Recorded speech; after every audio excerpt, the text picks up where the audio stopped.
Hi, welcome to A Couple of Sassholes podcast. I'm Brooklyn Johnson. And I'm Heather Terry. And this is our power hour of true crime where we talk about fucked up people doing fucked up shit, usually for fucked up reasons or sometimes for no reasons at all. That's right. Yes. Yes. We're going to do that again today. Yeah. Are we? Good. I hope so. Is that why we're here? That's why I came here. Oh, I guess I'll participate as well. And to get out of my house. Yeah. It's always good to get out of the house when you work from home. We were talking about that. Working from home is like bizarre. And like your husband works from home and mine doesn't. So I'm like, every time you call, I'm like, blah, blah, blah. Like yesterday, you were like, your ADHD is on fire. I'm like, I don't even know where we are. And I can't follow. You were trying. Because you're fucking being psycho. You were trying. By psycho, you mean I changed the topic of conversation in 2 sentences probably 10 times. Yes. And never stop talking through them. You were on one. I was ready. I was ready to go. I had things to say. I have things to say today. Do you? Mm-hmm. So we also got microneedling done. Mm-hmm. 2 days ago at Hetef Aesthetics here in Owensboro, Kentucky. Yes. I wanted to ask how you felt now that you've gone through the whole process. What you thought of the experience? I thought it was good. I'm excited to see the results. My skin's a little sensitive, so she's a little touchy, but in a good way. Yeah, I've done like different things with my skin because I'm a fucking female and I care and I have always been interested in that. I don't want to be like, because I care, because fuck that. Some people care and they just don't do anything. But like, I'm interested in it. I want to know what the fuck's going on with my face. Like, how can I fucking prevent aging? Because as a female, I'm like, don't do the unthinkable, which is what's going to fucking happen to everyone. I had no idea what to expect because microneedling is kind of like, it almost looks like an EpiPen. But it has a whole bunch of like small needles in it. And they're basically like rammed right into your face. It's like, and it tickles right here by your ear. She says tickle. No, it did. I say pinch. Different words. Yeah, it did. Well, it would have scared anybody off from it because it's like, it wasn't I don't think you can scare anyone off of a procedure if they want to do it. That's true. Like, if you become more aware of it, then you're just now more informed. But if it's something that you want to do, you're not going to get talked out of it. That's very true. They put numbing cream on you. Oh, yeah. And that feels real weird. Yeah. There's like random moments of uncomfort, I would say. But I wouldn't say it was like painful by any means. I have loved it, though. Like, I'm day 2 or whatever. My skin, I guess, is less sensitive. And so I'm starting to do a little bit of peeling. But like, I think this is probably the thing I've noticed the most change to my skin out of everything, but we've also done a lot and we take care of our skin. But if you guys haven't done microneedling and you live in the Kentucky area, definitely stop by Hetef and don't forget to mention A Couple of Sassholes because you do get 15% off. I mean, things to do. I mean, yeah, and then I do. I'm excited to see the end of it because I just want to like touch it. We can only use like the gentle cleansers right now, and I'm used to that. I exfoliated my face today. You did? I did not, and I'm used to like the Zeo. I didn't do any gentle. Yeah. And then so I'm ready to do that to really get in there. What else did you want to talk about? I want to ask you a couple questions because I feel like since you're bringing the story, I just felt like I was a substitute teacher. I told Drew when I got here all morning, I've been like, what do I need to do something for the show because it's not my turn. But I never feel that way when it's not my turn, but I love your dedication to the game. Right. I'm like, it's not my turn. I'm coming in to get entertained today. Right. Well, I did. Yeah. So what is one inconvenience that you'd like to do to an enemy that's like not exactly harmful, but a first world problem? So like someone that you may not care for. Oh, easy. I would slow down their internet. You had that one real quick. Because my fucking internet sucks. My fucking internet sucks. Yeah. And I'm like, what is the thing that fucking makes me want to gut punch anything and everything? It's my internet. So I'm like, if I could slow down their internet for the rest of their life and make them have to wait at least 3 to 7 seconds for anything they click on. Yeah. Fucking revenge. I would like take the remotes out of the batteries out of the remotes. Oh, I'm trying to make them kill themselves. And then you're like... I want them to take their own life from their internet. I'm being so extreme, guys.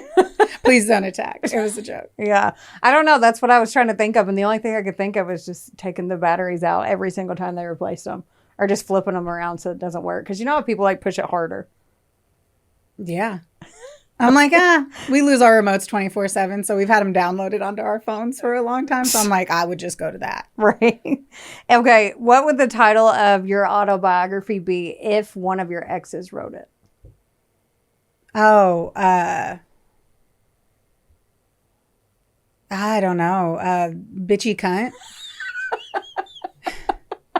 I'm trying to think here of my ex. I've been married and I've been in a relationship for 5 years. So like that's not an exceptionally long time, but it's long enough for me to not remember any of my exes or even fucking think about them. But I'm like, I was really bitchy. Was really stuck up. So I like the word cunt. I know people like that. That's like a word like fuck that just like bothers people and riles them up. And I came from a beautiful line of military people. And I have been garnishing my sentence dishes with cuss words since I was 7. So cunt doesn't make me upset. If someone's like, you fucking cunt, I'm like, you know it. You know, I am a cunt. It doesn't bother me. I don't know. I typed these questions and purposely did not think about them. When I typed them out, I was like, don't think about your answer till you're on the spot. Mine would probably be crazy when provoked. So I'm not crazy, but don't piss me off. Then I get crazy. Intriguing. Mm-hmm. I think they would just call you crazy. I'm assuming if we're talking about an ex, True. the stage of your life it had to have been, and I didn't even know you then, but based off the tell-all book that you have provided to me as our friendship, I'm going to assume it would just be crazy, not even when provoked. From what I know, you're a crazy girl. I already know the answer to mine. Which reality TV show would you be kicked off of and why? Mine would be Survivor. I'm like, Survivor. I don't watch. I don't know. I don't know. I'm over here like, I don't know what to do. I don't know reality shows. I don't watch any at all, and I haven't for many years. Yeah. So I think you'd be, all of them. I think you'd be kicked off of The Circle, which is like where you try to catfish people using social media on Netflix. I think I'd be really good at that one. I think you'd be good at it, but you like social media sometimes feels like a chore. If you're on a show for social media, sister. Yeah. I don't think I would have gotten on the show for my lack of social media use. I'm going to jump on my story because I feel like we've had a very eventful start to the show. Okay, have you ever heard of the Cabin 28 murders? Or the Keddie murders? No. Okay. I'm going to fucking tell you about them today. Right. I'm not going to get into, well, I might as well. Wikipedia, all that's interesting, 10-minute murder, and then abc10.com. And then there was another podcast. It was a BuzzFeed video on YouTube. Mm-hmm. 2 guys, super entertaining. I cherish them, and yet I didn't write down their names, but they were awesome, and they went to visit the location. Oh, I like those. Yeah, and it was really cool. And then I was like, we're going to have to change how we do our shit because we're going to have to do some drive into these places. Let's do it. So I'm going to tell you about it. It starts in Keddie in Plumas County, Northern Carolina, about a 2 to 3 hour northwest commute of Reno, Nevada. It's nestled in a forested mountain area, and it was once a quiet railroad town with a population of under 100 people. Oh, super small. Could you imagine trying to date there? Oh my God. I thought about everything because of how small this town was. So imagine like, is it Appalachia or Appalachia? Appalachia. I'll throw in Appalachia. Okay, I'm going to remember that. It made me think of like the Appalachia towns whenever we're watching like the Skinwalkers and all the mimics and shit. That's the kind of town. If I can paint a picture for you. Pictures painted. Thank you. So the elevation's around 3,300 feet. It's heavily wooded with snow in winter. And it's basically isolated depending on the weather year round. Okay. When you look at the area, it's secluded and it's a little bit creepy. And it's exactly how you would think a horror movie town would look. It was actually turned into a low income vacation and residential area. So though it's houses, like you're going to hear me talk to them as cabins, like think of just a small street. Okay. In a country town. So on the chilly night of April 11th, 1981, a horrendous crime took place, leaving one child to come home to a terrifying scene. The Sharp family is residing at the Keddie Resort in cabin number 28. We have Glenna Susan, who goes by Sue. I'm going to reference her as Sue pretty much throughout all of this. Sue Sharp. Born on March 29th, 1945 in Massachusetts, she had 5 children and had left her home in 79, so just 2 years before, in Connecticut after separating from her husband, James Sharp. Now, Sue's brother, Don, lived there, and that's basically how they ended up there. She had a 15-year-old son named John, 14-year-old daughter named Sheila, a 12-year-old daughter named Tina, and 2 younger sons, Rick, who's 10, and Greg, who's 5. On the morning of that fateful day of April 11th, at about 11:30 in the morning, Sue Sharp, her daughter Sheila, and her young son Greg left the Meeks family house, which is close family friends, to pick up Rick, who was down in Quincy at Gansner Field trying out for a baseball team. On the way back, they spotted John Sharp, which is Sue's teenage son, and his buddy Dana Wingate, and they're hitchhiking near the mouth of the canyon that stretched between Quincy and Keddie. Now, the two boys had been out and about, and the canyon was known to be a hitchhiking route back then in the 80s. We all know there was no fucking Uber. I couldn't You had to imagine. just hitchhike. We could never imagine because we are females. Right. We will never imagine hitchhiking, though hitchhiking is the same as Uber, as we're getting into a fucking stranger's vehicle and is now more dangerous now than it was before. But we could never imagine it because we have vaginas. If we had a penis, we could imagine it. Just so you know. We could imagine it. So, anywho, Sue ended up seeing them and gave them a ride, dropping them back in Keddie, just about 6 miles down the road. Fast forward to about 3:30 that afternoon, John and Dana were seen hitchhiking again, which I love that when you read this, if you didn't realize that was just commuting, like the boys were just fucking hanging out, you know? They're like, you ready to go back? Yup. Right? That's so weird. And then now they're headed back to Quincy. So no one knows exactly what their plans were. Everyone believed they were just going to meet up with friends. The two were later spotted walking around Quincy's downtown strip. That night, Sheila had plans to spend the night at her friend's place, which is the Seabolt family, and they live next door in cabin 27. So around 8 p.m., she said goodnight and left cabin 28. Back at home, Sue stayed for the evening with her sons, Rick and Greg, along with the boys' friend Justin Smart, who lived a few cabins away as well. So at some point around 9:30 p.m., Tina Sharp, Sue's 12-year-old daughter, who had been watching TV over at the Seabolts, popped her head in and asked what time it was, and then headed back to cabin 28. And that would be the last time that Tina would be seen by anyone outside of that cabin. So at about 10 a.m. the following morning, 14-year-old Sheila Sharp comes back to her family's cabin expecting a normal morning. She walks into fucking hell. Her mom, Sue, her brother, John, and his friend, Dana, which was a guy, I feel like I need to mention that, were all murdered, all in the living room, horrifically bound with medical tape, electrical cords, a vicious attack. There's blood everywhere. Tina, which is Sheila's little sister, is gone. Nowhere to be found. And I'll end up coming back to that. But the three younger boys, Rick, Greg, and Justin, were found unharmed, asleep in the back bedroom.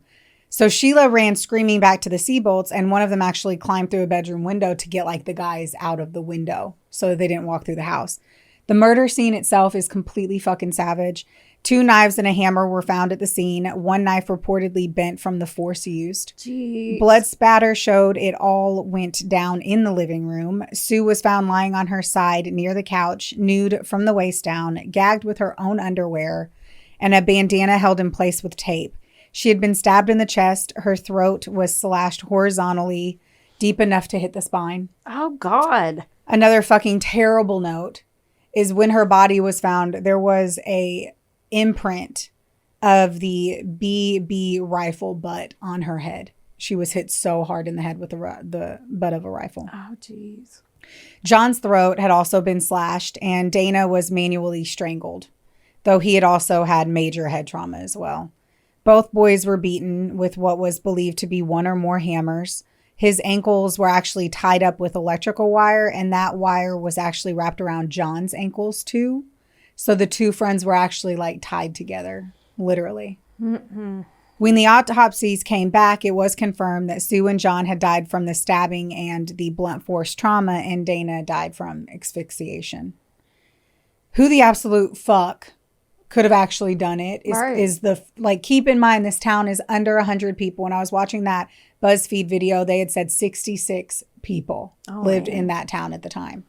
So super small group. Why the scene was so brutal, so unbelievably terrible. Some people were left living. Some people were dead. 1 was missing. It was like the most fucking confusing, horrible experience in this town that they could have imagined. All right. Sounds awful. Right?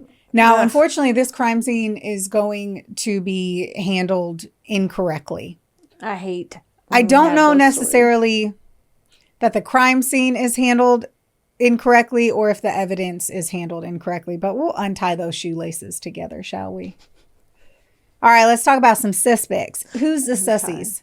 The- Right away, it falls on Martin Smart, Justin's stepdad, who lived next door basically in cabin number 26.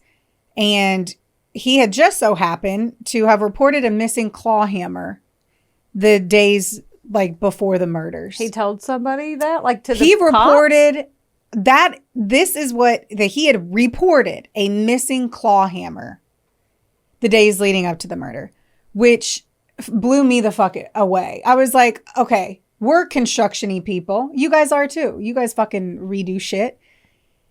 I know where our hammer is. We have one hammer that I know of that was my grandfather's. I'm sure there's a secondary hammer from Travis's previous life. Yeah. I know where the fuck it is. If I didn't see that hammer there, I would never once think it was stolen. I'd be like, I had misplaced the fucking hammer. I also Googled how much a fucking hammer cost. Because I was like, is this an expensive? Maybe there's expensive hammers, Brooklyn, and you're being ignorant. How much is it? $10.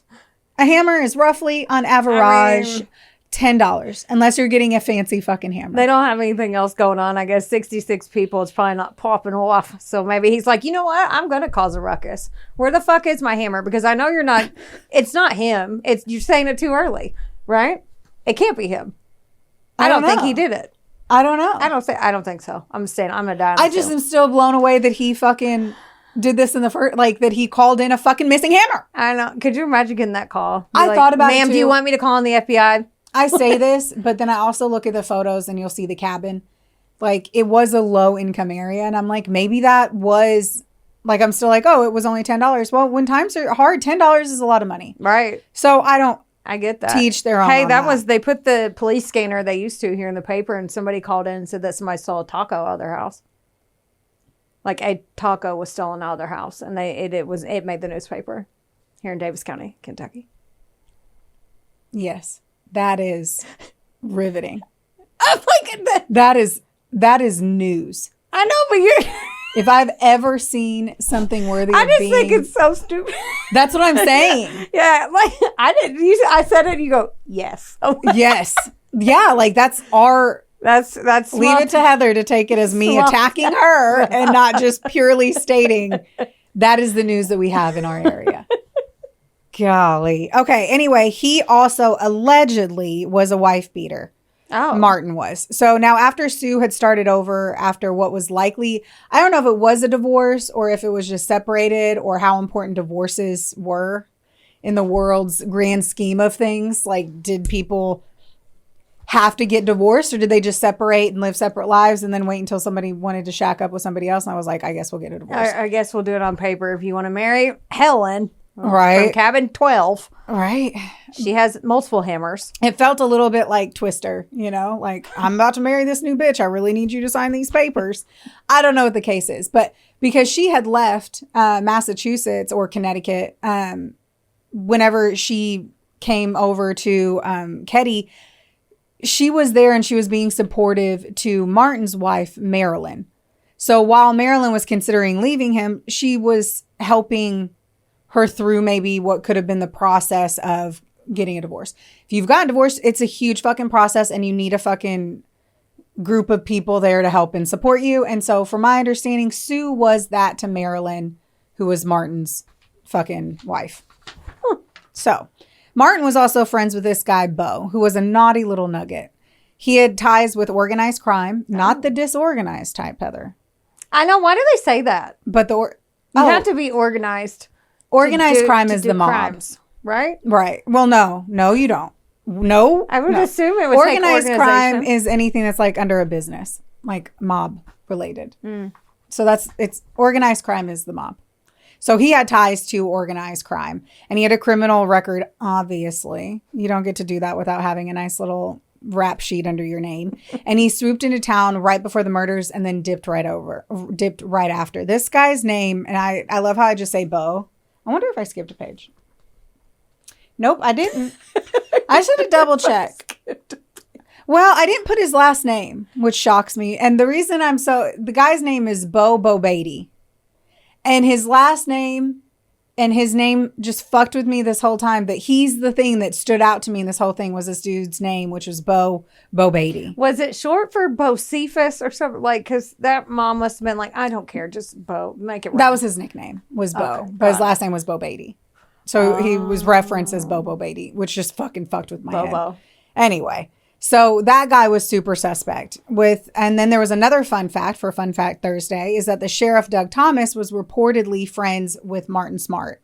And some believe that he had protected him throughout the entire investigation. So, Martin Smart, Sue's friend Marilyn's husband, the stepfather to one of the kids in the house. Okay. And also friends with the sheriff. Okay. Okay. Now, whether or not this whole thing was intentional, there was key evidence that was ignored, lost, or suppressed, however the fuck you want to put it.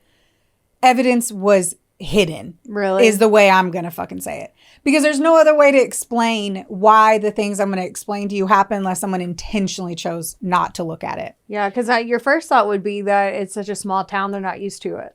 Exactly. But exactly. You can only take that excuse so far. Right. Now, I'm going to step on over to Justin, which is that little boy who had been sleeping in the next room. Okay. Right. So he started giving some real strange stories. So first, he had said that he was asleep through the whole thing. And then he said he dreamed about what happened. And then they were like, oh, we have a traumatized child. We should obviously put him under hypnosis. Oh, obviously. Right? Right. And so he had claimed through his hypnosis that he saw Sue with two unknown men that night. And based on the police are like, let's whip up some composite sketches, right? But let's whip up composite sketches of a kid's dream.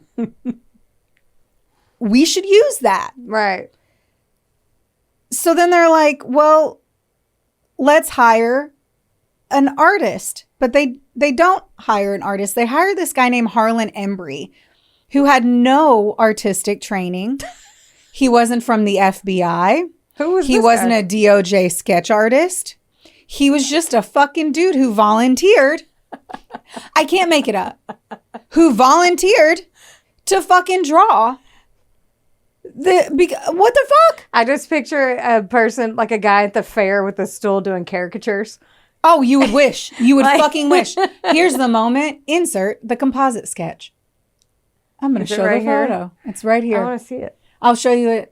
I'm going to show you it, but just, it's actually not that bad, but it doesn't fucking matter because it's a composite sketch from a non-artist of a dream. So yeah, another big moment where you're like, what the fuck? Why would the cops do that unless they were covering something up? I mean, But they're also in a small ass town. Maybe, I mean, I still feel like you could have gotten a high school art student. right. Anything. Anyway, those sketchy suspects I gotta go. were described as being in their late 20s to early 30s. One was tall with dark blonde hair. The other was shorter with greasy black hair. Both rocking gold-rimmed sunglasses like they were Gold on rim. fucking Miami Vice. Oh. Wonderboy Media is not only the proud producer of this glorious magic imploring your ear holes right now, but they're also a big deal. Get in touch with them today to make all of your dreams a freaking reality. From using their bangin' ass podcast studio, Where we are right now. to creating amazing videos and editing our content like the mystical mavericks they are. Your podcast can go further when you have a Wonder Boy. Hit up Drew today at WBOYmedia.com. Or text him day or night at 270. Just kidding. It feels like we're off to a really solid start. We're going to figure out who killed these people. I'm ready.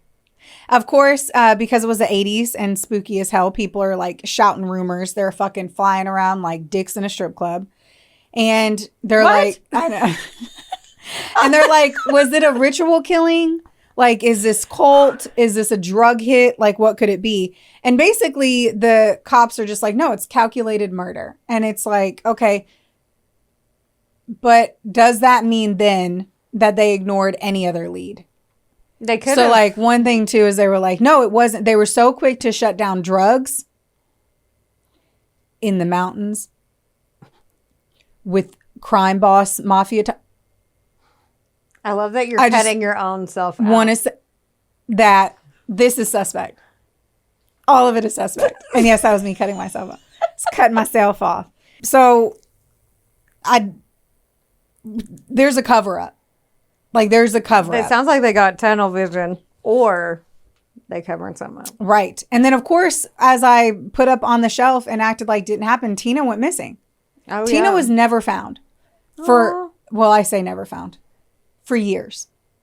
And then I guess now I'll tell you about it. So right after the murders, Tina was nowhere to be found, and the FBI actually treated it like an abduction at first, as they fucking should have. Right. She was abducted. She was 12. She was missing from a bloody crime scene where her family was murdered. But by the end of April, just a couple of weeks later, the FBI basically backed off, saying the California DOJ was doing an adequate job and their presence wasn't needed. Really? Yeah. Interesting. I've never heard them just be like, no, you got it. Yeah. Usually they're like, we're going to figure it out till the very end. But Yes. that's Especially also for a crime of this magnitude. with a kid, everything. In a small town. Right. They're not going to be like, you got it. You got it from here. I'm going to go. Right. They did launch a grid search with canines 5 miles around the cabin, combing through the dense forest. Nothing turned up. She had just vanished. Fast forward to April 11th, 1984. Exactly 3 years to the day since the murders. A bottle collector, of all fucking people, is out at this remote spot called Camp 18 near Feather Falls in Butte County, and he stumbles on something. No, it's not trash. It's a human skull and a piece of jawbone. And then, of course, forensics later confirmed that it was Tina. Now, things will get weirder because not long after the discovery was made public, the Butte County Sheriff's Office got an anonymous call. The voice on the line said that the remains belonged to Tina. Thing is, that call was never logged. So, understand this. A body is found. A guy calls in, says he finds skulls. A skull, whatever. While they're testing to figure out who that is, someone called in and said Tina's dead body was found. They never saved the call. The call wasn't logged in any system.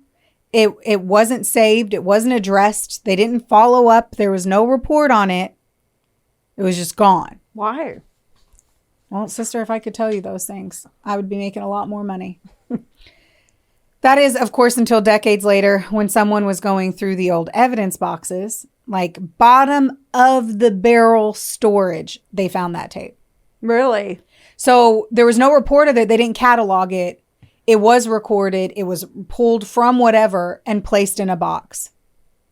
That's weird. Yes. Undocumented. Just sitting there for over 30 years. So yeah, Tina didn't just disappear. She was taken. She was left. She was obviously killed and found fucking 3 years later. Yeah. And she was basically forgotten by the very people who were supposed to care for her, fight for her, look after her, and give any justice to the family whatsoever. Yeah. Another fucking unbelievable fail.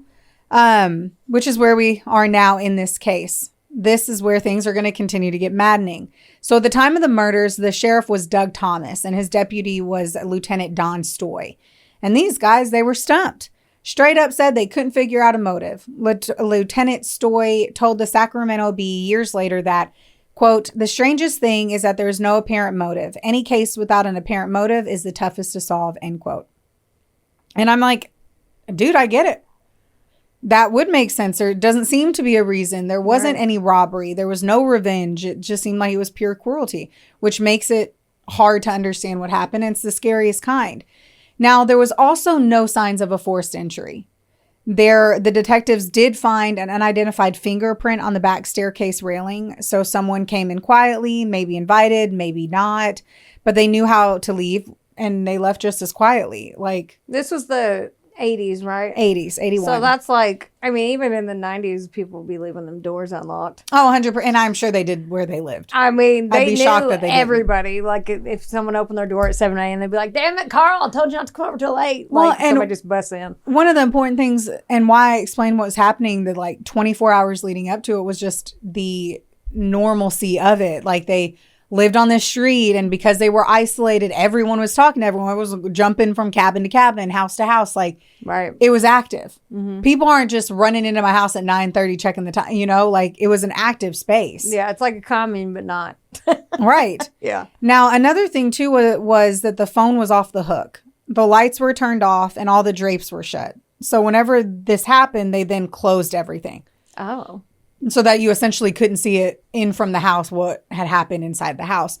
So they essentially cleaned up. They didn't try to wipe away any blood, none of that, but they had kind of At least shut isolated the blinds, tomb a yeah. little bit. Yeah. Yeah. And I had mentioned about those 3 kids and that they had basically slept through all of it. Meanwhile, a woman and her boyfriend in the cabin next door said that they heard what sounded like muffled screams at like 1:30 in the morning, but they couldn't figure out where it was coming from. So they just went back to bed. And that was probably like the only chance that they were going to actually figure out who the fuck did this, which is sad. Yeah. Now, I don't like, I'm shocked in general that they went through this, that somebody heard screaming, and I'm like, you're in a wooded area. I don't know if you thought it was like a fucking Fight Club like a or what the fox or fuck. something? I'm like, I have no idea, but Like those videos online of foxes screaming are kind of yes, terrifying. those are fucking so terrifying. Yeah. They do eventually get better. But what I did want to say too is besides those kids surviving it, they literally were just like, I slept through it. I don't know what else to say. Kids sleep crazy hard. God, I miss that. Right? Like, I do believe that someone, as an adult, no. If you and I were in a house and my one of us was God. murdered and someone Right. said they didn't hear it, I'm not believing you. I But blinked kids- too loud, and you're like, you're being so loud. I'm like, I just blinked my eyes. Kids, I don't agree with, though, because they fucking sleep And like they the fight. dead. They fight the naps so hard, and now I'm like, I want to go back and take all of those, Right? all the ones that I fought. And I was like, I'm not tired. Now I'm like, I will sleep anywhere. So things eventually do get better as new blood comes to work at the Plumas County Sheriff's Department, and Sheriff Greg Hagwood and badass Special Investigator Mike Gamberg join the forces. They consider, well, shit, maybe we should look through all the other shit. Shit, maybe we should look through all the other shit. If we found something, maybe we should dig on in here, shimmy on through those boxes, see what we uncover. And get this, in 2016, 2016, Yeah, that's a long time. 1981. How many years is that? Don't do that. Gamberg finds a hammer in a dried up pond in Keddie. Not just any hammer, a hammer that they believed was one of the ones that was one of the murder weapons. And it was obviously chilling to have been sitting in a pond for all these years. And it was like the key piece to quadruple homicide. Yeah. And of course, I want to mention too, Marilyn Smart, right? Marty's wife and Justin's mom. She left his ass the same day that the bodies were found. Oh. Here's one thing that I made a note of as I was like watching other things and looking into it. One version says that Marilyn provides this note. And then another one says that they found it in evidence, like, and that she hadn't seen it, but she recognized his handwriting. Got it. So I don't know. Which one do you like better? Neither. Oh, okay. I don't care. I guess I don't care. Either way, I don't care. She hands over this letter or whatever the fuck it was in the evidence. And in this letter, and I quote, I paid the price of your love, and now that I've bought it with 4 people's lives, you tell me we are through. Great. What else do you want? That was Martin to his wife, Marilyn. Oh. Which is not just suspicious, but it's kind of a fucking confession. Right. Whether or not, there's 2 ways you can read that. You can read it as he killed them. Mm-hmm. I'm admitting to killing them. I killed them for our love.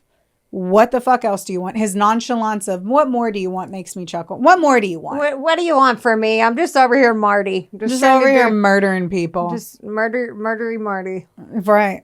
He did do it. Okay. Anyway. Yeah. So you could have read it like it was a confession of murder, or he could have been like, that could have just been, it cost 4 people's lives. Like, I can't imagine what part in his relationship would have anything to do with that murder unless he was tied to the fucking murder. Yeah. So anyway, Martin Smart should have been fucking interviewed and harassed and fucking followed Yeah. and anything. Something. Anything. Right. Now I'm going to kind of fast forward to 2000. I don't know where to say where the fuck we are in this, to be honest, like as to the year Right. in this journey, because it's a fucking murder that is over 30 something years old and technically still pending. So in 2008, Marilyn shows up in a documentary that says flat out, she believes Marty and his shady buddy Bo did it. That's her own husband she's accusing. But instead of reopening the case, so she goes on a whole documentary and she's like, I think my husband did it and Bo.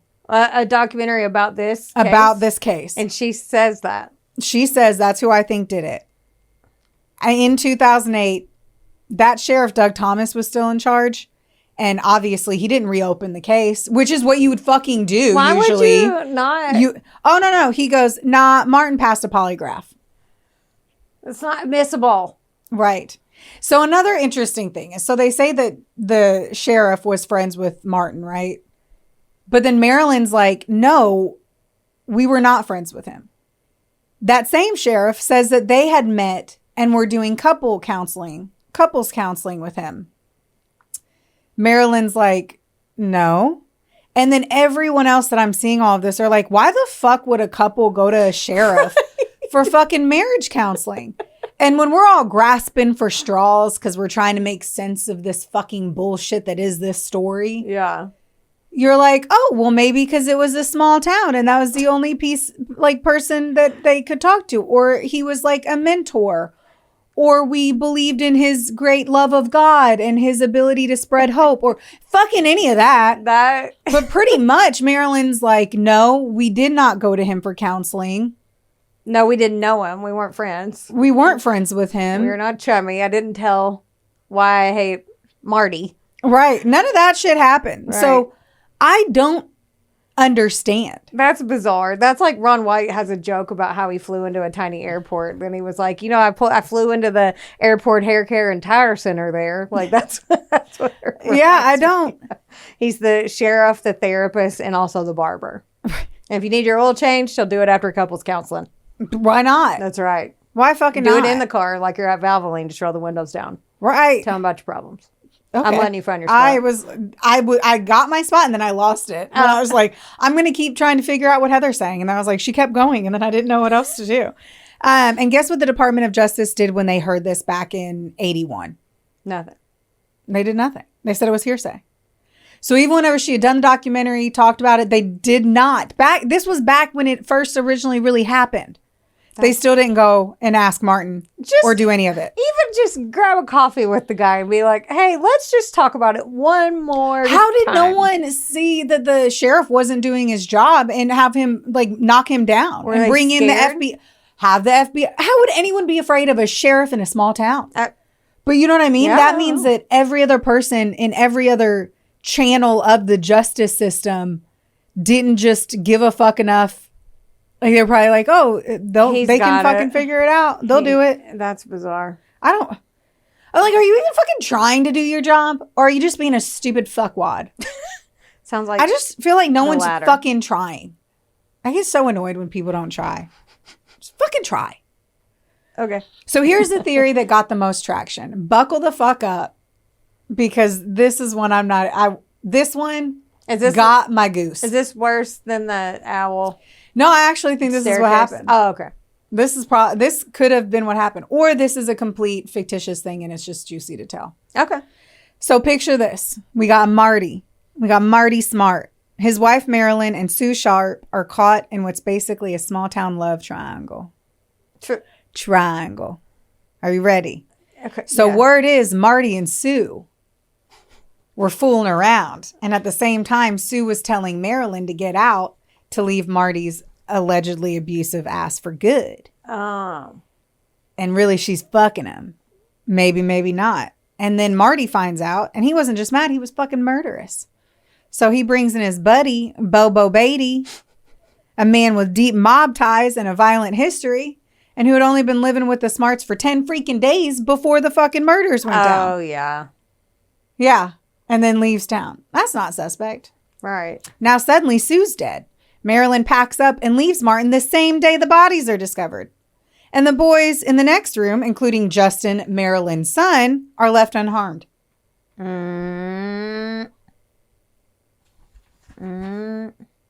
It's kind of, the timing's weird. Martin has a friend come to town, little Bo Beatty action. He's over there being like, we can get away with murder. We can just fucking kill him. Come on, let's just do it. I'll leave. Let's just do it. And fucking Marilyn's like, I'm going to leave you because you suck. And maybe Sue's over there like, yeah, I like his dick. Or maybe she's not. And she has nothing to do with it.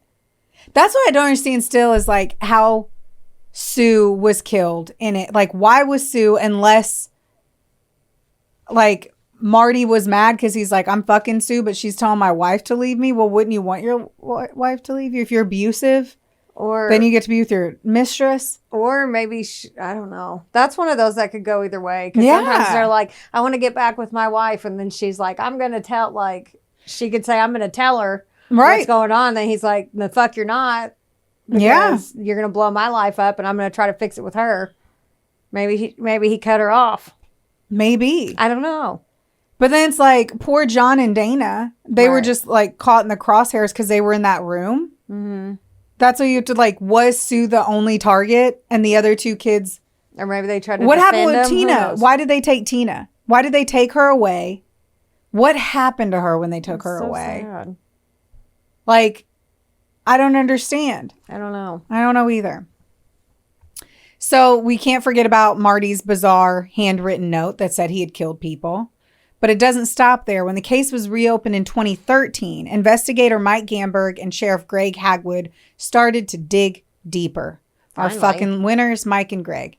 And what did they find? I don't know. Well, let me tell you. Okay. I'm gonna. According to Gamberg, this wasn't just a crime of passion. It might have been part of a bigger drug smuggling operation. Right. Marty was known to be involved in the local drug scene, and Bo had connections to Chicago crime syndicates. Once more, like, we're thinking serious organized crime, federal level shady business. Like the high, like the real shit. Not the dime bags of the cocaine. Bags of the cocaine. Not them Diamondbacks. Not the Diamondbacks. Not the fucking baggies of fucking Molly. Like, we're talking the real shit. The scary shit. The Mobland kind of stuff. Oh. So Gamberg straight up said it sounds like a cover-up. Yeah. Like, he believes it's a cover-up. And honestly, like, the receipts are there. I mean, if you would read this to a fifth grader, they would be like, I think something's off. So here's one thing. I think I deleted it earlier, and now I'm looping back into it. So I'm like, I was wondering where I said this part. So the Sacramento DOJ sent in 2 allegedly corrupt agents from the Organized Crime Division instead of homicide detectives when the murder took place. Ooh. And that's riled up everyone. Like, that was the first thing that was like, the fresh cops were like, why did you send them and not homicide detectives to a obvious homicide? Yeah. And that came from like higher up. So they were like, something had to. That's shady. Right. And why was Marty and Bo never arrested, never even properly investigated or interrogated? And allegedly they were told to leave by the sheriff. Oh, I bet you're right. Yeah. Dude, it was Marty and Bo. Man. It was Marty and Bo. I watched the documentary about the octopus murders, and that's like all the government conspiracies and shit like this. Anyway, so now I don't trust anybody. I wouldn't either. And it's definitely giving like a clean this up and shut it down energy. Right. And once more, it would also explain why very little investigating happened after. It was almost like this is a huge scheme of other shit. Maybe Sue found out and some part of this had to do with this and Marty had to shut it down, or Bo just wanted to fucking kill people, or, you know, and it was a leg of the mob that just got a little handsy. I mean, like it just seems like the mob just kills people accidentally in moments because they're so used to killing people that something weird happens and they just kill them. And you're just like, a little extreme, little dramatic. Either way, they lifted up that rug and they were like, sweep, sweep. Yes. Yes. Not even with a good broom either. Like, No. it's a Temu broom. Like it goes like this. It's just bullshit. I'm like, what did I have on here to make sure I talked about? Got it. Okay. I was like, these were my after notes after rewatching the fourth thing on it to be like, make sure you include that. So, and now here we are literally decades later. Okay. And this case is still cold. Why? I did it and unsolved. Now, ignored for years by the people who should have solved and somehow still like didn't make it a priority. The very agencies that should have been screaming for justice, all of them had basically ignored it throughout. I never do a cold case. No. I never do a cold case. And I did technically on this one. Now, in 2025, what justice can really be had? Let me tell you why. So Bobo Beatty died in 1988. So not too far after that. Right. Now, it said likely of natural causes because I did look at, this was a chat GPT. I was like, how did this guy die?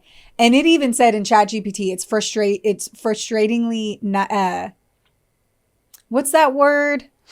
Where you don't have all the... Drew just leaned it. You guys are so ready. That word that's basically like not giving you enough vague. It was vague. So even ChatGPT said that it was frustratingly vague. And I'm like, did he die of natural causes, or was this dude a hit was put out and he died of natural causes? They made him disappear. Either way, he died in 1988, and Martin Smart died in 2000 from cancer. So they were dead 16 years before the hammer was found. Yeah. 13 years after. Wrap it up or try. They could, but I totally agree. And then it seems like it's been reopened so many times, like in ways, not fully because we had to get the wrong sheriff out of there. But it's almost as if no one really fucking cares anymore. Like, Right. I hate to say that, but it felt like that mistake you made at work that you didn't think was going to be a big deal, but it ended up being a big deal. And then you're like, I really need to try to fix this. But then people kept forgetting about the mistake. So then you just kept acting like it didn't happen. Do you know what I mean? Where you're like, I fucked this up, but maybe if I keep quiet long enough, it's not going to matter. Right. Somehow it never comes to fruition. My entire 20s. If you just ignore it, even though it's a problem, and pretend it didn't happen, then eventually someone will get riled up about it. Yeah. And then you'll just be like, yeah, but he passed the lie detector. Like, I don't know. I don't understand. It doesn't make that is nonsense. I agree. And this is a tragic story without a confirmed culprit or culprits. The story of the Cabin 28 murders remains one of the most upsetting unsolved cases in America to this day. Yeah, I'm pretty upset. How did the system fail this family so hard in a small town where so that BuzzFeed, the dude said this and it fucking blew me away. He goes, you would think that a murder like this that basically wiped out like 10% of your population. Right. Stop and realize that this quadruple homicide cut out like 6 to 10% of their fucking, because I don't know math. But it took out a percentage of their population because their town was so small. And you think that the guy, like, if the sheriff wasn't a dirty cop, and this is just me speculating, but like, you would want to solve that because that shit doesn't happen there. So you'd be like, I'll protect you. Not like, I asked him and he said no, and I kind of believe him. So he didn't blink at all. I have this written confession, and I also have this tape recording of someone saying, I'm just going to toss it to the side. We're not going to look into it. We're going to get sketch artists. That's just Chad from the library. Right. Do you think that'll... I'm like, what the... Right. He's a dirty cop. And also the other part of this is like, while those guys were like experiencing the town, which once more, it's a low income area. It's on a mountain. It's fucking creepy. They say as well, they're like, the murderers were never found, so they could still be here. Right. So imagine 60, I'm holding on to the number 66. Imagine 66 people live in this town. You all know each other more than anything. The town is secluded and isolated. 4 people are murdered. And now that means you have 62 people. Of those 62 people, are 2 of them murderers? Right. And then you're going to think about it every time you go somewhere. Like, the place is secluded and isolated and scary. And did Marty, Fresh Marty, whatever, did he stay there? I think he did, or I don't know. Because that was that weird thing. So, it's hard to tell if it's contradictory information or false information. Right. And because this is a podcast and you guys are not coming to us and we're not like standing in front of a judge, like confirming that all of it is true. I don't know. I was just curious because I couldn't imagine living, because we've had a couple bad cases here in our town, and those people that were highly suspected and probable to do it still lived here. And I just can't imagine seeing them at the gas station. And we have, quite a few people that live here, not 66. Right. So I just imagine that guy walking down the street and people like, well, no one to the other cared. side. That's the other thing too, is it's like all of it was hearsay. And so it doesn't even sound like a part of it to me sounds like there wasn't like this big ruckus. Yeah. Like I wasn't Hell like, no. so of course the town was terrified. I didn't even say that in here once. The town, everyone's freaking out. I didn't even say that because I didn't even read that. I would just imagine that they would be, but I would guess think not, you'd be terrified. Right? But it wasn't heavily communicated. Once more is 1981. This is a remote, secluded location. I don't know if they were talking to the townsfolk. I don't know. Right. Because I cannot see the whole world and the future and past and history. Because I'm Brooklyn Johnson and I'm just a normal human being. But I just feel like everything would be insane after that. Or it's just pockets of families that knew what really happened. And they're like, dude, it was a whole drug thing. Fucking Sue found out. Shouldn't have said anything. That's why we don't say anything. And that I don't know. Who knows? Who fucking knows? That's sad though. But that is the tragic story of the Cabin 28 murders, in which we lost the lives of Glenna Susan Sue Sharp, John Sharp, Dana Wingate, and Tina Sharp, while a major cover-up of some kind fucking occurred. Wow. That's nutso. It is crazy. There are some good shows if you want to watch, like, but they're not the like high production value kind of content. I'm not saying to find it on Snapped, but I found it on a lot of different versions of the details on YouTube. Oh, yeah. But the town is really creepy. So I totally suggest if you're like at home and you're like, I ain't got shit to do. Maybe you just ate a gummy, feeling it. Look up some of that shit. Because and I have a photo of the cabin that's going to pop up. Even the cabin is scary. Man. Which is hard to say because I'm going to tell you any home in a low income area on a mountain to me is going to look scary. Oh, I'm scared of the dark. Low income. I'm gonna be a dick, and I'm gonna say low income areas tend to be scary. Like it's all because it's dilapidated housing. Like low income assumes you are not spending your free time paying for someone to power wash your house and to change out your gutters. Oh God, so dilapidated houses, that's the stuff that scary, creepy houses on mountains where murders take place. The house was demolished though in 2004. So it's just the land there now. Nothing's been rebuilt on it. Man, I think I would move. I have a feeling though, if you're there for a reason. True. And that's probably Sounds where like you that's can a live. choice, yeah. Yeah, that's where, or just a path. Like you're either from there, don't have a lot of money, low rent. Like all those ghost shows where they're like, our house has demonic presence, but they're like, we're stuck here and they just have to live with it. I watch it happens all the time. All the time. They can't sell the house. They can't afford to leave. Right. So they have to stay. And they're always like live with demons. And it's people who are like sometimes ass backwards on their mortgage. It's really pretty houses that were cheaper to buy. Fuck all that. Mm-hmm. Well, that was my story. Yeah, that was nuts. It made me think of summer, and it was in April, and it was apparently cold. So I picked that story on a lot of different ways, and then I like Googled and tried to find out what the weather was like, and they're like, it would have been chilly. I picked it because it was summer, and then it was cold in April. So it had nothing to do with summer. You get so far in these stories, you can't turn around. Once I realized that this one was unsolved, because I thought it was solved, because it seemed like that it was Marty and Bo, but Bobo and Marty Mark did it. I think they did too. Well, thank you guys. Don't forget, like, rate, review, subscribe. Don't forget to follow us on our social media handles, A Couple of Sassholes. That's always fun. Check us out on YouTube. Do all this shit, man. Do all of them. Look at our Patreon. Oh, what? Oh, I don't know. This episode probably comes out too late. Motherfuck, man. Well, check out our Patreon because we are going to start asking you for some shit. So, yes. Or just check us out on social media so that you can participate and then come and see some of our content. Right. Do that. Yeah. We love you guys so much. Thank you so much for being here. Yes. Don't forget. Don't get mad. Get sassy. We love you. We love you. Bye. This episode was sponsored, edited, and produced by Wonderboy Media. Get the deets at WBOYmedia.com to see how you can make your podcast dreams a reality. Help us out and be sure to rate, review, and subscribe wherever you listen to our audio project. Don't forget, follow us on Facebook, Instagram, and TikTok at, of course, A Couple of Sassholes. Want more sass? Become a member of our Patreon for bonus content, merch, and more. Plus, we're on Cameo now, so there's even more ways to get the sass you need just how you like it.